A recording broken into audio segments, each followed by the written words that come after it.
So in this tutorial, I'll be talking about the logging module in Python. So logging module is actually used to log information related to your program or software. This is actually not necessary, and this is perhaps the least used thing. You don't use it everywhere actually, but you may actually need it if you are building a complex software with lots of classes and functions. You may have to use the logging module. To some extent we all do logging, but we do that using the print statement. So for example, we actually say print it started working, or something started working, or some server has started, or something has started, and we actually log, or we actually print. If something goes wrong, we'll actually say that didn't work properly, this didn't work properly. We actually use the print statement for doing such things normally, but you can actually do this with the logging module as well. So but if you are actually building a complex software with actually lots of users, you may actually want to log the information, because if something goes wrong, for example, if your program is crashing, then you can actually check the logs and see what's happening and then fix it accordingly. So that is the use case for logging. It's not something we use every day, but if you want to use it, it's actually really good and can be used. So before actually talking about the logging module itself, we have to talk about the different logging levels. So we can simply use logging by saying import logging, and we are ready to actually use the logging module. So import logging. So you can simply use the logging module now. But before actually using it, we have to actually say, we have to actually talk a little bit about different logging levels. So for example, we have different levels like debug, which is actually for debugging the program. We have info.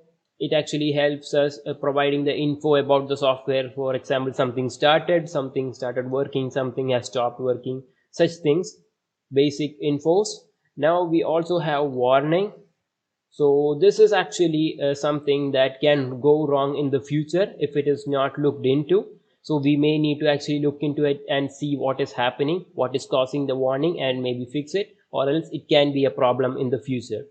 We also have the error, which is self-explanatory. If something has gone wrong, but it has not stopped the program completely, or the program is in not a state where it has stopped working completely, but something has gone wrong and we may need to look into it. And we also have critical. So this is actually the most severe issue you can actually get. So something has stopped the program, or something has stopped working, and the entire program may be at risk, and the entire program may not work properly from now on. So this is actually the most severe issue you can encounter. So these are all the 5 levels of logging. Now you can simply log information by actually you can simply log information by actually saying logging dot log, and you can actually log information. So I can say logging dot, you have to specify the level here. So I'll say info, for example, and then we actually say this is an info. So now this is actually the logging model. Now if just run this program, let's just run it. You can see that nothing has been printed because we have not set the log level yet, because by default small levels like this info will not be printed. Small levels like debug info will not be printed because they are lower level issues and they are not necessary to be printed out. So to actually manually configure this, we have to say logging dot basic config, and we'll have to set the level here. We'll have to say level is equal to logging dot info.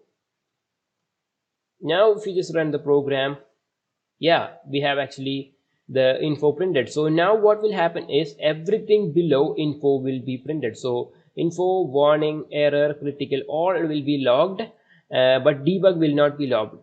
So if we want to log debug as well, we'll have to say debug. Now everything will be logged. Now even if we just run this, info is getting logged. If I change this to debug, that will also be logged. You can see that it is debug here. It has also been logged. You can do this. Okay, now there are some other ways to actually log this as well. Now if we want, we can actually log all the levels. So for example, I can just log everything, all the 5 levels. I can say maybe I can change the second one to info, the third one to warning, fourth one to error, and fifth one to critical. Now if you run this, you can see that everything has been logged here. So this is how we actually log all the levels. So you can, there are other ways to log as well. We can use some other methods.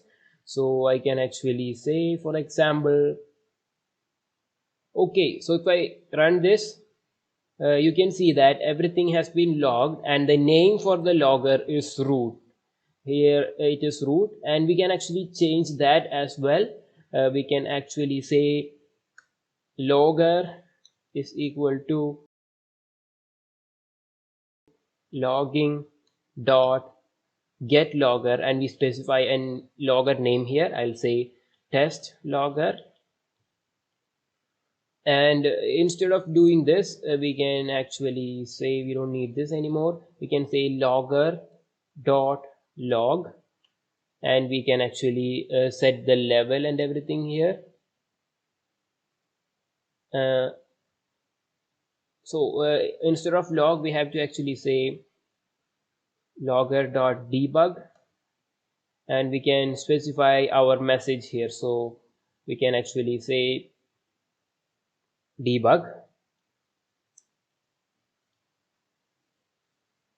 We can also do the same with others as well. So let's copy paste this 5 times and log all the levels. So we have debug info, we have warning, we have error and critical.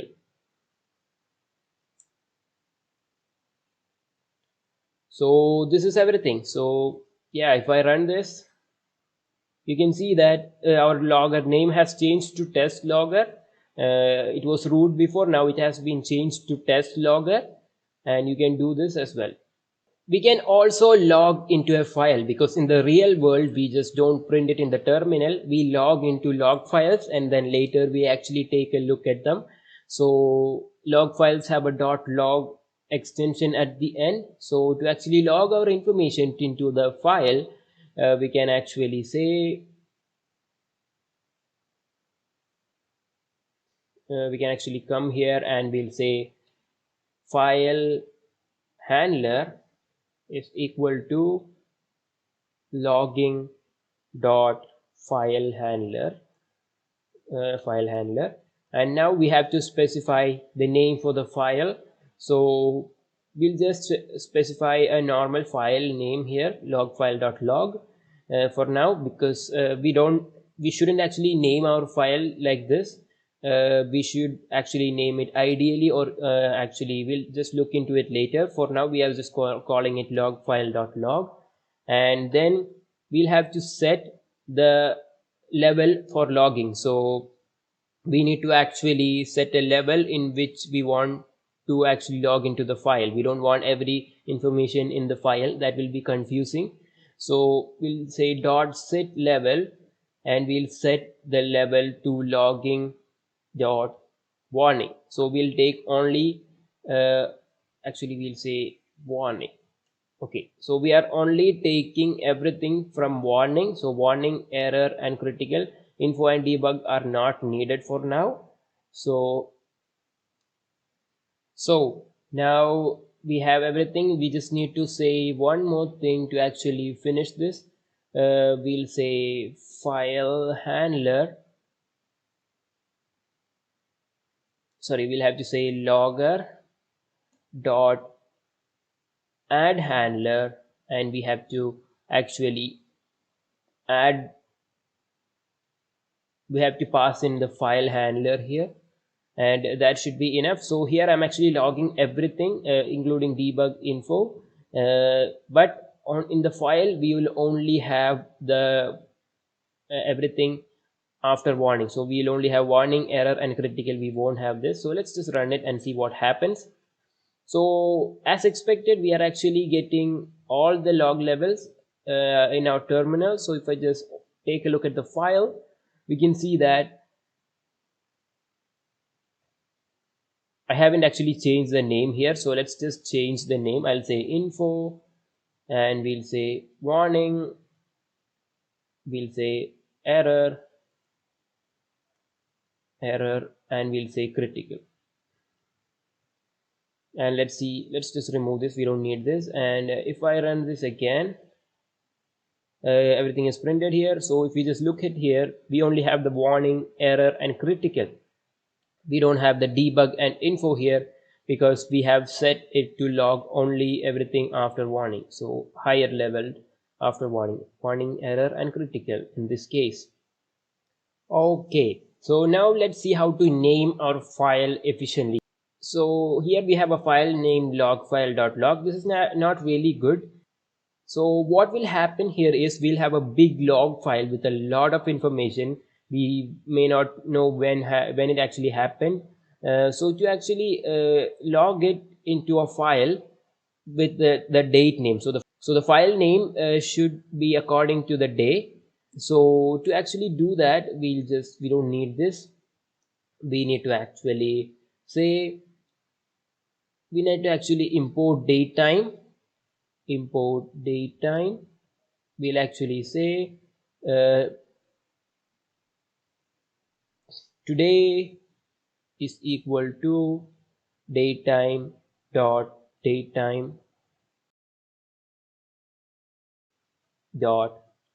today, and this will actually get the list. Now we have to format it a little bit. We'll say file name is equal to, and we'll inside an f string we'll actually say we have to format it a little bit. So we actually have to say today dot month, and we have to put a 0 to t here. So this is just to ensure that if the date is 1, it will actually log in as 01. That is why this is actually used. So now we'll actually have to specify day, and we'll actually say today day dot day, yeah, day, and we'll do the same thing 0 to d, and we'll say today dot year, yeah, and we don't need that formatting here. And at the end we'll actually say dot log, because it's a log file. We need to say dot log at the end. And we have something unwanted imported here. We don't need this. Okay, so now that's over. Now actually we need to pass this file name here inside the file handler. We have to say file name. That should be enough. If we rerun the program, we'll have a new file with today's date. So yeah, I have one here. If we just look at here, it has been logged, and the date, day and month and the year has been actually is the log file name. So this is actually really good. Now if you just look into this file, it's just simply saying error, warning, critical. We just don't know a lot of information here. We just know something happened, some error, some critical things happen, but we just don't know when it happened, when exactly it happened. So we need to actually log such information as well. So to actually format this message a little bit, we have to come down here and we'll have to add a formatter. So let's just go here, and let me just remove this. Okay, so now here let's say formatter is equal to, and we'll actually say logging logging dot formatter, and we need to actually specify something here. I actually took this from the documentation, so if you just check the logger documentation, you'll find how to do this. So this first one is just logging the time. Actually, this first one, this #ask time, this format is actually logging the time when this actually error or critical or whatever actually took place, and this level name is actually specifying the level or the logging level. So whether it is error or whether it is critical, whether it is a warning or whatever. And the final one is the message.